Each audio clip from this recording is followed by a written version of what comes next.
신앙 고백 우리 하겠습니다. 나는 전능하신 아버지 하나님 천지의 창조주를 믿습니다. 나는 그의 유일하신 아들 우리 주 예수 그리스도를 믿습니다. 그는 성령으로 잉태되어 동정녀 마리아에게서 나시고 본디오 빌라도에게 고난을 받아 십자가에 못 박혀 죽으시고 장사된 지 사흘 만에 죽은 자 가운데서 다시 살아나셨으며 하늘에 오르시어 전능하신 아버지 하나님 우편에 앉아 계시다가 거기로부터 살아있는 자와 죽은 자를 심판하러 오십니다. 나는 성령을 믿으며 거룩한 공교회와 성도의 교제와 죄를 용서받는 것과 몸의 부활과 영생을 믿습니다. 아멘. 25장 찬송하죠.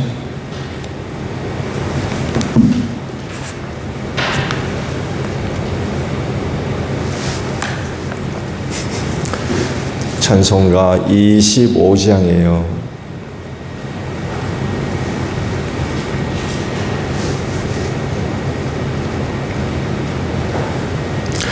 멸류관 벗어서 주 앞에 드리세 저 천사 기쁜 노래가 온 땅에 퍼지네 내 혼악 깨어서 주 찬송하여라 온 백성 죄를 속하신 만왕의 왕일세 멸류관 벗어서 주 앞에 드리세 그 손과 몸의 상처가 영광 중 빛나네 하늘의 천사도 그 영광 보고서 고난을 신비하고자 늘은 뭐하도다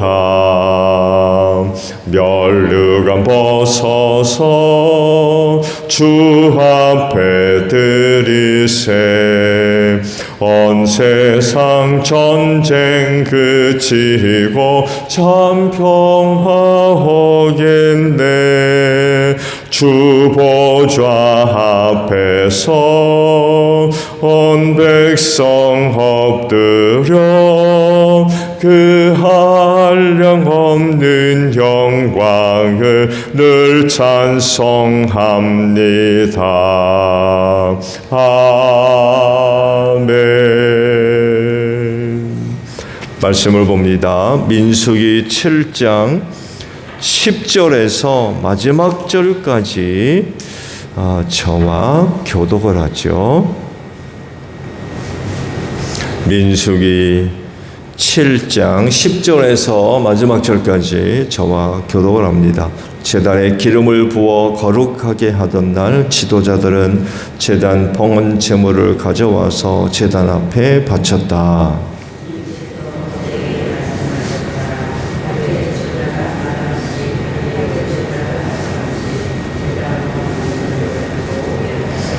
첫째 날 제물을 바친 사람은 유다 지파 소속 암미나답의 아들 나손이다.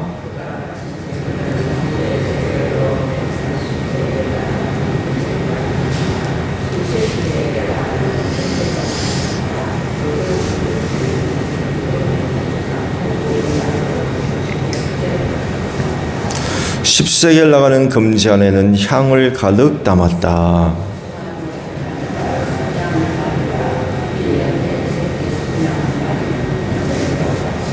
순염소 한 마리는 속죄제물로 바쳤다.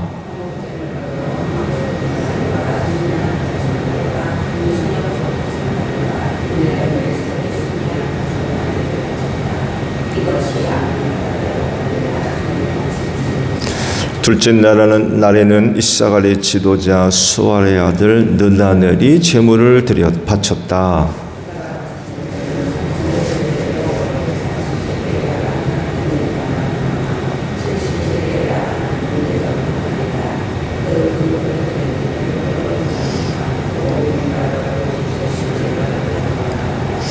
10세겔 나가는 금지 안에는 향을 가득 담았다.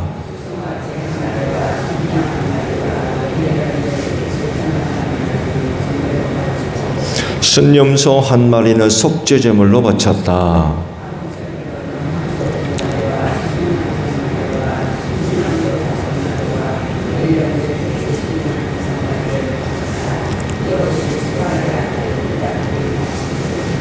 셋째 날에는 스불론 자손의 지도자 헬론의 아들 엘리압이 제물을 바쳤다.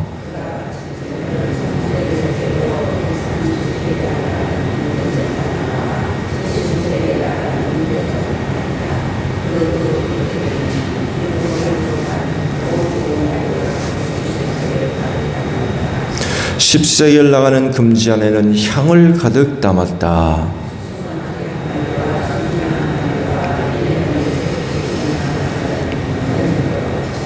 순념소 한 마리는 속죄제물로 바쳤다.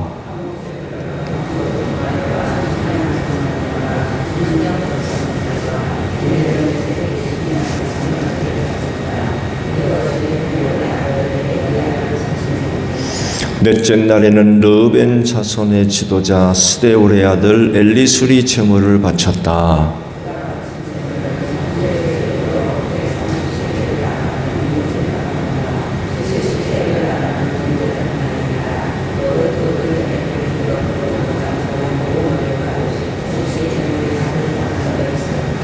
십세겔 나가는 금지 안에는 향을 가득 담았다.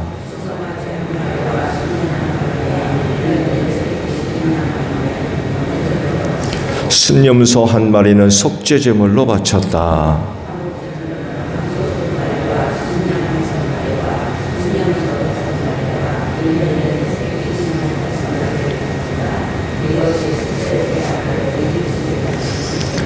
다섯째 날에는 시몬의 자손의 지도자 수리삿대 아들 슬루미엘이 제물을 바쳤다.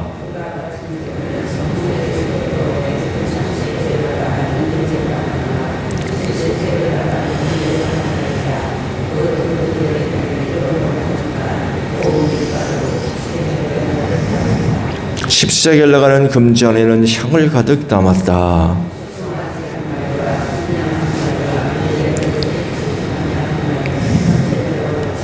순념소 한 마리는 속죄제물로 바쳤다.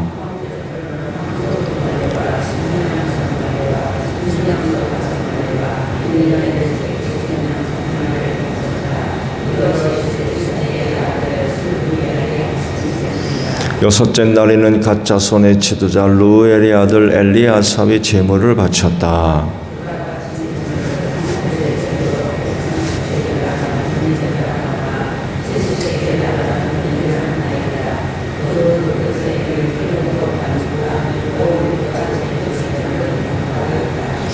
십세겔 나가는 금지 안에는 향을 가득 담았다.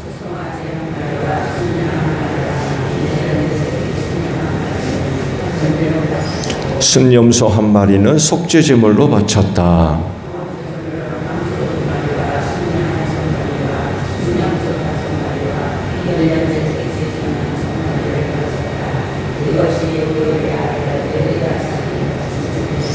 일곱째 날에는 에브라임의 자손의 지도자 암미우스의 아들 엘리사마가 제물을 바쳤다.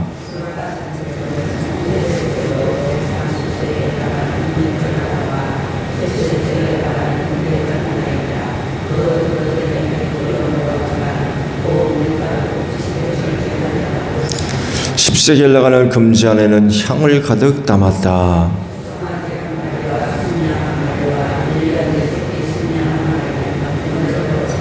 순념소 한 마리는 속죄제물로 바쳤다.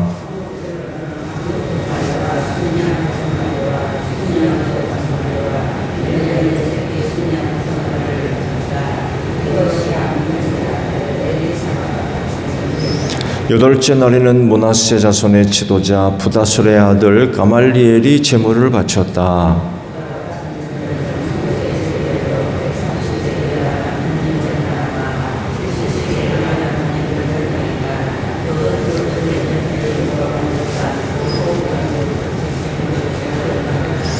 10세겔 나가는 금지 안에는 향을 가득 담았다.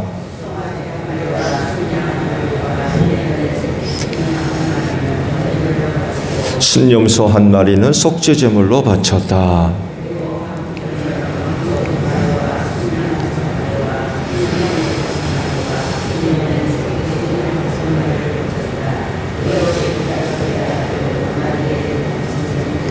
아홉째 날에는 베냐민 자손의 지도자 기드온의 아들 아비단이 제물을 바쳤다.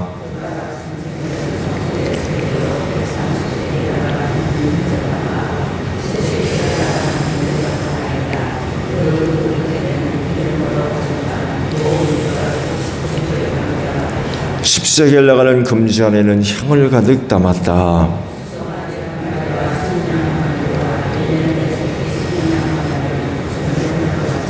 순염소 한 마리는 속죄 제물로 바쳤다.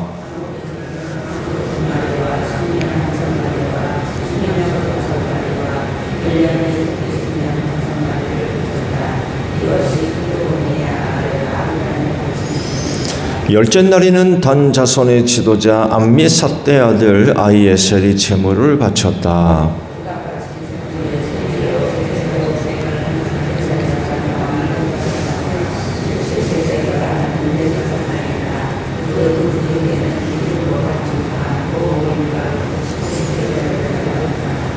십세겔 나가는 금지 안에는 향을 가득 담았다.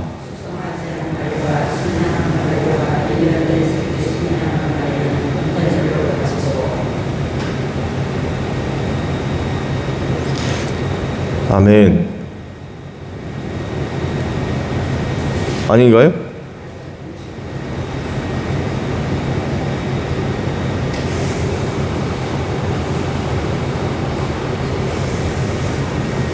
이 주보에는 잘못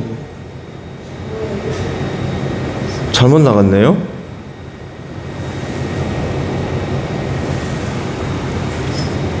자, 제가 70절을 보죠. 순염소 한 마리는 속죄 제물로 바쳤다.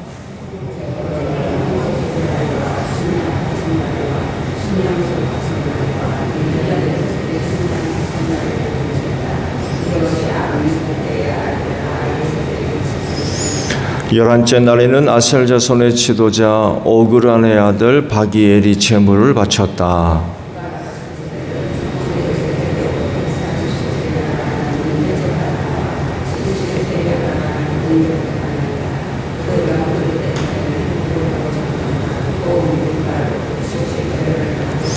십세겔 나가는 금지 안에는 향을 가득 담았다.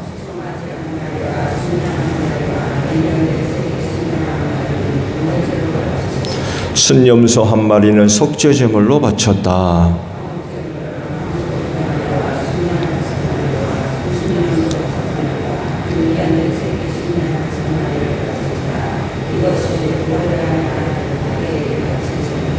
열두째 날에는 납달리 자손의 지도자 에난의 아들 아히라가 제물을 바쳤다.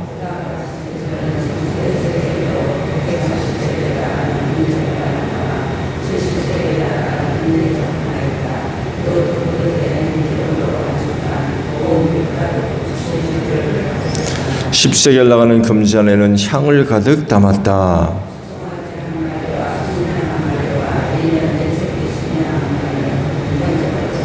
순염소 한 마리는 속죄 제물로 바쳤다.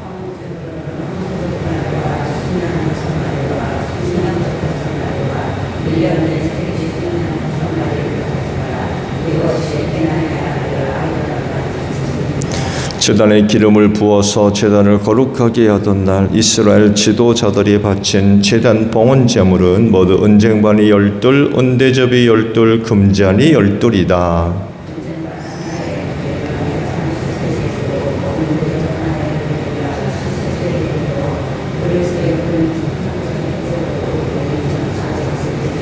향을 가득 담은 금잔은 모두 12인데 금잔 하나가 성소의 세겔로 10세겔씩 나가는 것이므로 금잔은 모두 120세겔이다.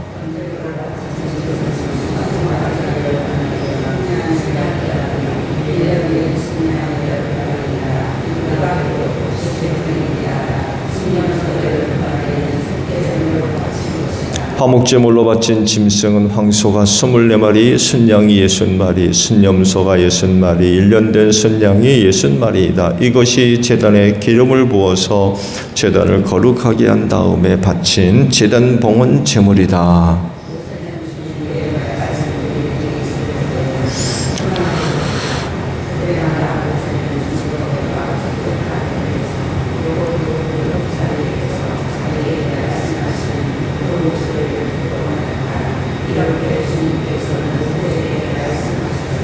아멘. 8자를 6자로 본 모양이군요. 주보에 잘못 나갔네요. 자, 오늘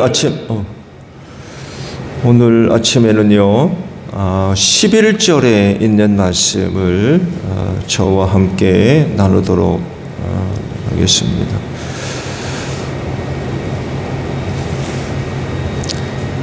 11절 말씀을 보게 되면 주님께서 모세에게 말씀하셨다. 하루에 지도자 한 사람씩 제단 봉헌 제물을 가지고 오게 하여라 라는 말씀입니다. 이 제사는 성막이 완공된 후 첫 번째 제단을 사용하게 된 그런 배경을 가지고 있어요. 그래서 첫 번째이기 때문에 기념이 될 만한 그런 제사가 될 수 있고, 이 첫 번째 제사에 각 지파의 우두머리들, 지도자들이 먼저 그 제단의 첫 번째 그 제물을 드리도록 하나님께서 그들을 초청을 하신 거죠. 그랬을 때에 그들이 하나님 앞에 나올 때에 빈손으로 오지 아니하고 제물을 전부 준비해서 하나님께 나와 첫 번째 그 제사를 드리게 하셨죠. 근데요, 12명의 지도자를 한꺼번에 부르지 않았어요. 하나님이 뭐라 하세요? 하루에 한 사람씩 나오게 하셨어요. 이걸 반복적으로 말씀하셨어요. 하루에 한 사람씩 나오게 하여라 하고 하지 않고 하루에 한 사람씩 나오게 하라, 또 반복적으로 하루에 한 사람씩 나오게 해라. 반복적으로 2번 말씀을 하셨대요. 이건 뭘 얘기합니까? 중요하다는 얘기예요. 하루에 한 사람씩 나와서 제사 드리게 하는 것, 그걸 하나님께서 중요하게 여기셨다는 거예요. 그래서 이런 질문이 생기게 되죠. 왜 하나님은 하루에 한 사람씩 나오는 것을 그렇게 반복적으로 말씀하셨을까? 라는 것입니다. 가장 중요한 이유라고 하면 일단 제사 자체가 중요해요. 하나님께 드리는 제사이기 때문에 그 어떤 것보다도 중요하다는 거죠. 그래서 모든 것이 거기에 집중되어져야 되고요. 또 최선을 다해야 되고, 그래서 또한 정성을 다하는 그런 그 제사가 되어져야 돼요. 첫 번째거든요. 그 제단을 사용하는 첫 번째 제사예요. 의미가 있죠. 이것만이 아니라 하나님께 드려지는 제사 그 자체가 중요하기 때문에 제사다운 제사가 드려질 수 있도록 해야 된다는 거죠. 그런데 한 번에 여러 사람이 나와서 제사를 드리게 되면, 그 제사에 참여하게 되면 그런 제사 드리기가 쉽겠습니까? 어렵겠습니까? 여러분, 한 사람만 오는 게 아니에요. 짐승들도 봐야 됩니다. 제사의 주제에 맞게 짐승들도 와야 되고요. 그 한 사람이 그 많은 재물을 관리할 수 있나요? 관리할 수 없어요.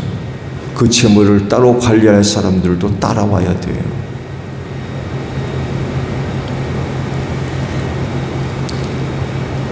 짐승도 그냥 두게 되면 짐승이 사람입니까? 한 곳에 가만히 있지를 않겠죠. 여기저기 돌아다니고. 어떻게 해야 돼요? 관리할 사람이 따라 붙어야 되는 거예요.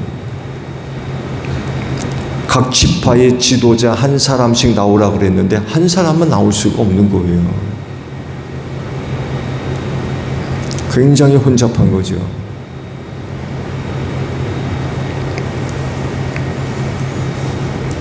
이렇게 되면 제사 드리는 것이 굉장히 번잡해지고요. 자칫 잘못하게 되면 집중하기가 힘들어져요. 여기저기서 음매 그렇지 않겠어요?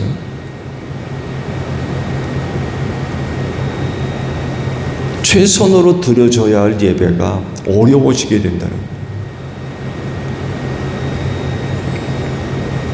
그래서 하루에 한 사람씩 나오게 하셨다는 것은 그 한 사람이 드려지는 예배가 정성을 다할 수 있는 최선의 제사가 드려질 수 있도록 하기 위한 하나님의 배려였다는 거예요. 날짜도 많이 걸리는데 야, 한 번에 다 드려라. 그러지 않으셨어요. 따로따로 나오게 하셨어요. 그래서 우리는 이와 같은 모습 속에서 오늘 우리 예배의 그 가치가 존중되어지는 그런 그 예배자의 모습들을 찾아볼 수가 있어요.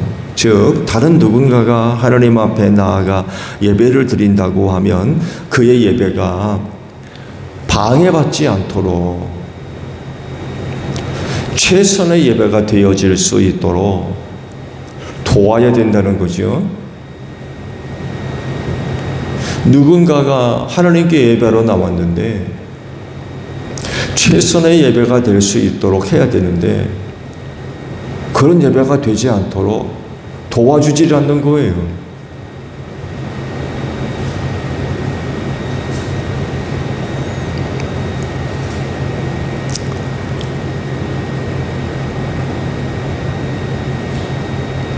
그 예배에 집중할 수 있도록 그 나름대로 최선을 다해서 드려지는 예배가 되어져야 되는데 왔다 갔다 하고 여기저기서 소리가 나고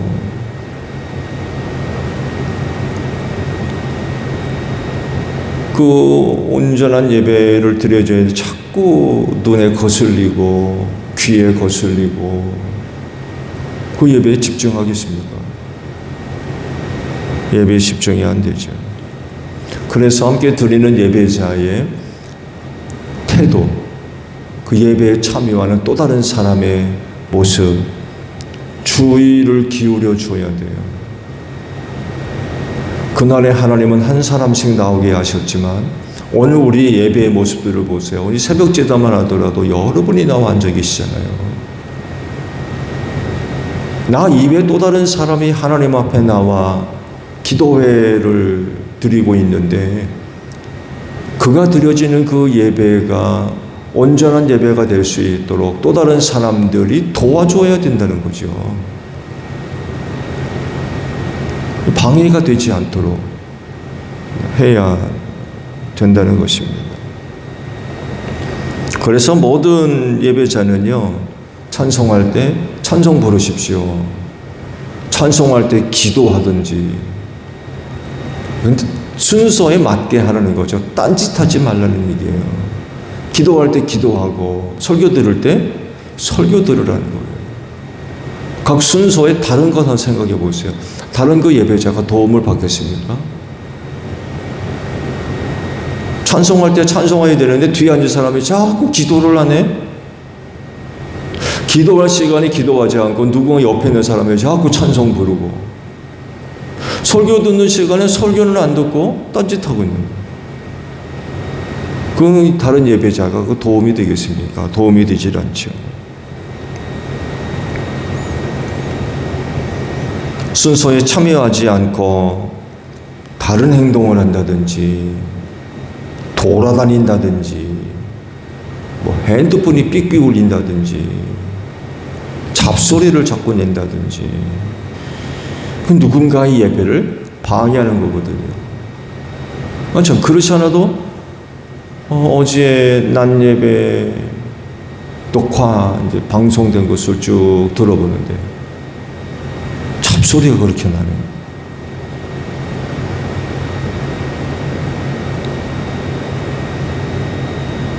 들어보셨나요? 한번 들어보십시오. 정기적으로 누가 의자를 잡고 건드리는지 그렇게 녹음될 정도면 굉장히 큰 소리라는 얘기인데 여러분 주변에 혹시 그런 분 계세요? 전 설교에 집중하느라고 못 듣는 것 같은데 어제 유튜브를 통해서 들어보니까 딱딱 소리가 나요.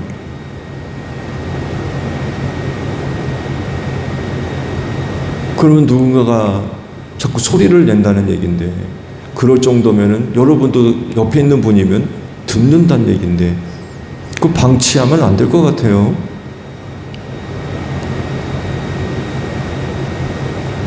한번 오늘 가서 낮 예배 설교 한번 들어보십시오. 설교 이외에 다른 소리가 그렇게 자꾸 나는 것 같아요. 누군가가 계속 의자가 나무 의자라서 그런지 여러분이 잘못 움직이면 소리가 납니다.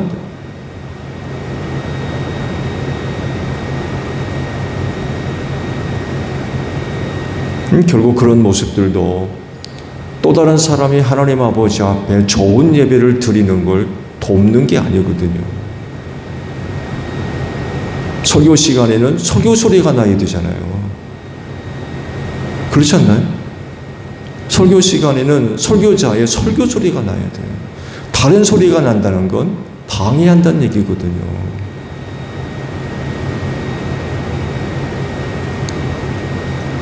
그래서 언제가 말씀을 드렸나요? 여러분 손수건 갖고 다니세요. 제가 말씀드렸나요? 이 신체적인 반응 가운데 재채기가 있거든요. 기침이 있고 이건 생리적인 현상이기 때문에 이건 어떻게 할 수 없거든요. 조용한 예배 시간에 기침을 한다든지 재채기를 한다고 생각해 보세요. 도움이 되는 게 아니거든요. 어떻게 해야 돼요? 막아야 되거든요. 최소한의 소리가 나지 않도록. 만약 그럼에도 불구하고 그런 소리가 나면 미안해 해야 됩니다. 다른 사람들한테. 그렇지 않나요? 다른 사람이 예배자로서 누려야 될 권리가 있잖아요. 근데 나로부터 누군가의 그런 예배자로서 얻을 권리가 침해받는다면 미안해해야죠. 미안해하는 마음을 가져야 됩니다. 예배 시간에 조용하게 드려져야 되는데 나로 인하여 또 다른 소리가 난다는 건 그건 참 미안한 거죠.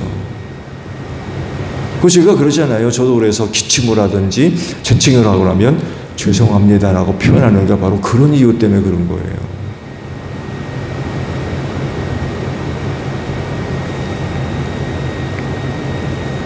누군가가 예배 드리는데 방해가 된다. 여러분 이거 하나님 앞에서 어떤 거라고 생각하십니까? 이건 굉장히 심각한 문제예요.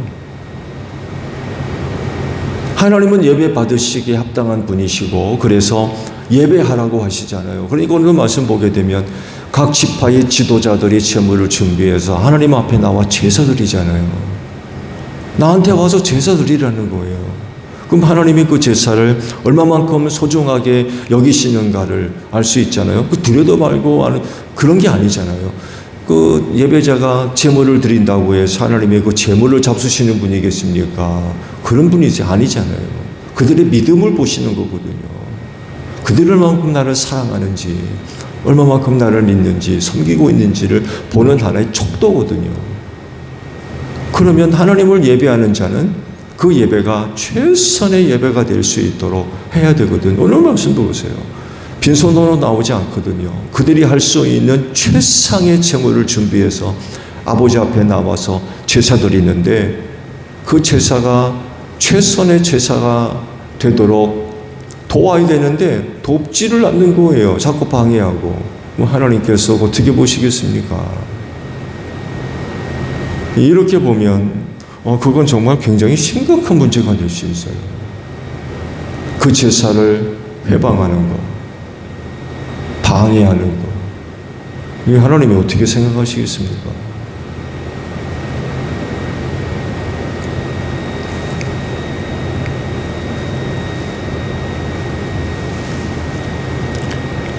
열두 지파의 지도자들의 제사를 다 기록하셨죠. 그렇죠? 다 기록하셨습니다. 다 같은 내용의 제사의 방법들이고 과정들입니다. 12지파의 모든 지도자들이 나와서 제사를 했는데 누구는 이렇게 누구는 저렇게 하지 않습니다. 똑같은 제사의 내용을 갖고 하나님께 제사를 드렸어요.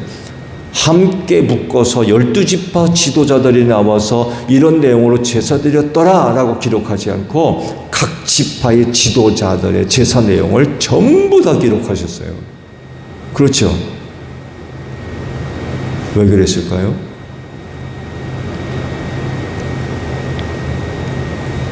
한 사람 한 사람이 드려지는 제사 그 자체를 소중하게 보셨기 때문에 그래요.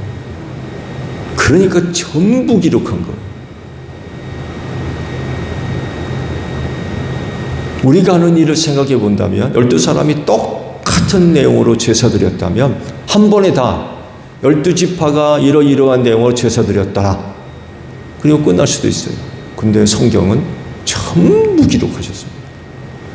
이건 결국 하나님께서 그 한 사람의 제사를 소중하게 보신다는 거예요.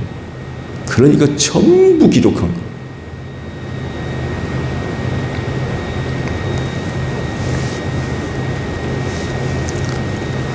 그래서 또한 제사장들이 주의해야 할 그런 부분도 발생하게 됩니다. 그건 다른 것이 아니라 반복적인 그 일이 타성에 젖지 않도록 조심해야 돼요.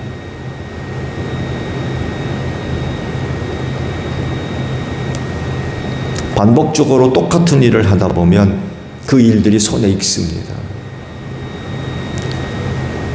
거기서 좀 더 지나면 제사 드리는 방법과 과정들이 습관이 될 수 있어요. 그런 얘기하죠. 눈 감고도 할 수 있다고. 네.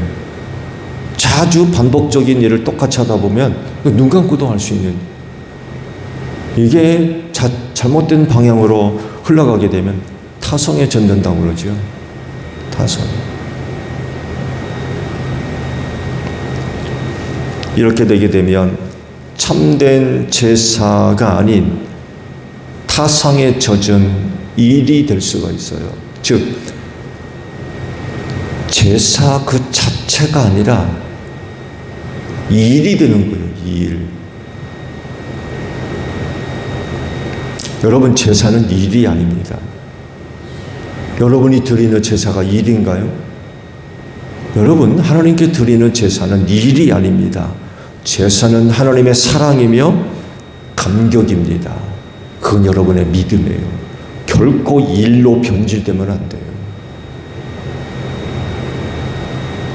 이걸 제사장들이 조심해야 된다는 거예요. 제사는 제사 자체가 돼야 되지, 그거 일로 변질되면 곤란한 거죠.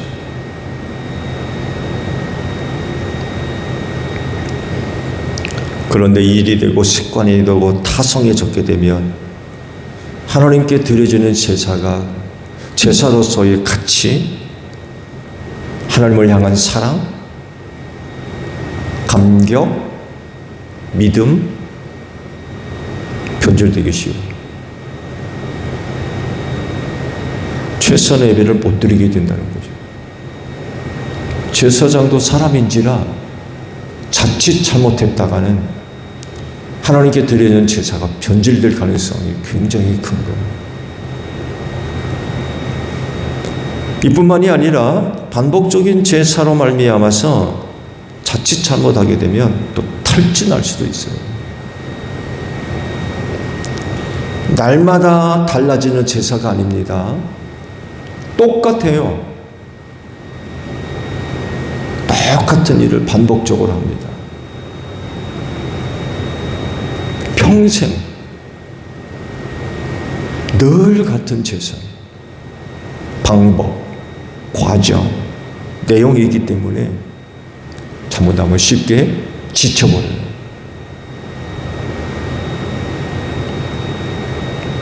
세상에서 가장 거룩한 곳에서 가장 중요한 제사를 드리는 일이 사람을 쉽게 지치게 만들 수 있다는 거예요. 그래서 제사장들은요, 그렇게 되지 않도록 자신을 주의 늘 살펴야 됩니다.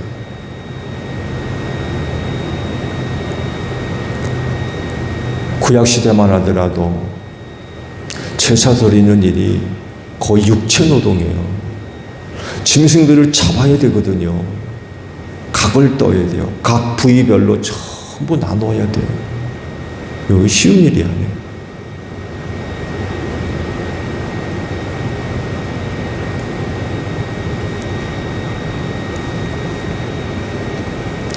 지도자들이 다양한 내용과 주제로 제사를 드렸다고 그러시죠. 그 내용을 보게 되면 번제물로 숫송아지, 순양, 또 어린 순양 이렇게 드렸고, 속죄제물로는 순염소를 드렸고, 그리고 화목제물로는 소 2마리, 순양 5마리, 순염소 5마리, 어린 순양 5마리를 바쳤다고 그래요. 그래서 화목제물이 가장 많은 것을 드렸어요.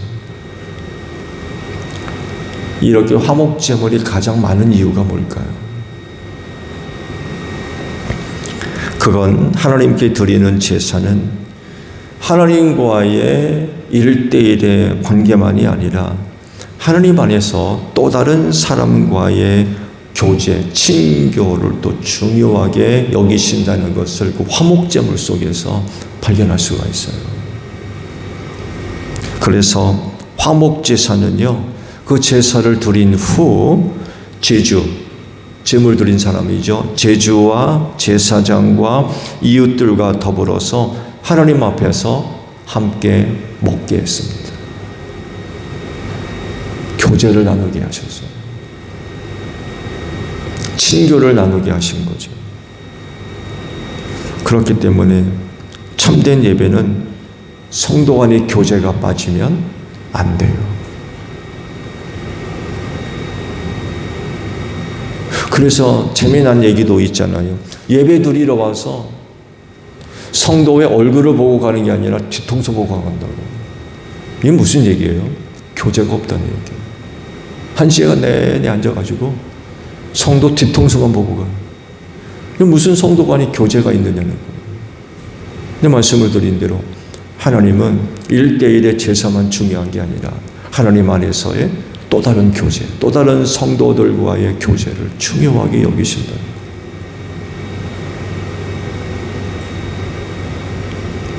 이렇게 드려지는 제사가 될 수 있도록 하나님께서 명령하신 거죠. 그렇게 제사를 드려라.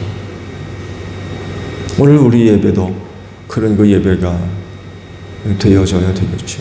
늘 말씀을 드립니다만 해도 최선의 최상의 예배가 드려져야 되지요.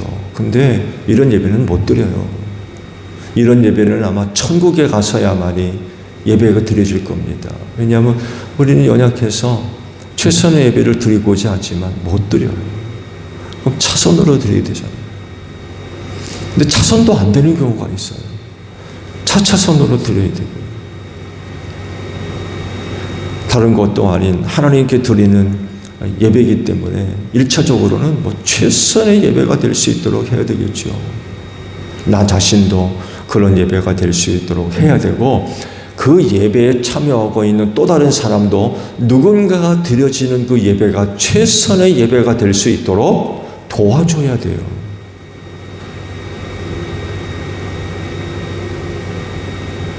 그리고 예배 가운데 성도 간의 교제도 있어져야 되고요.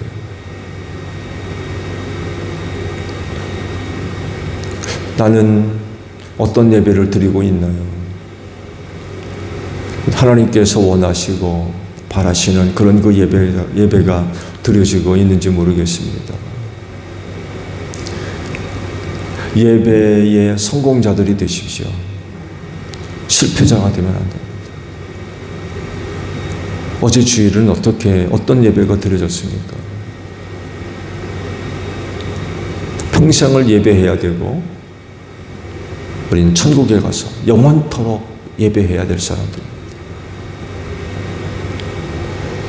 오늘 말씀과도 같이 성공적인 예배자가 되시기를 바랍니다.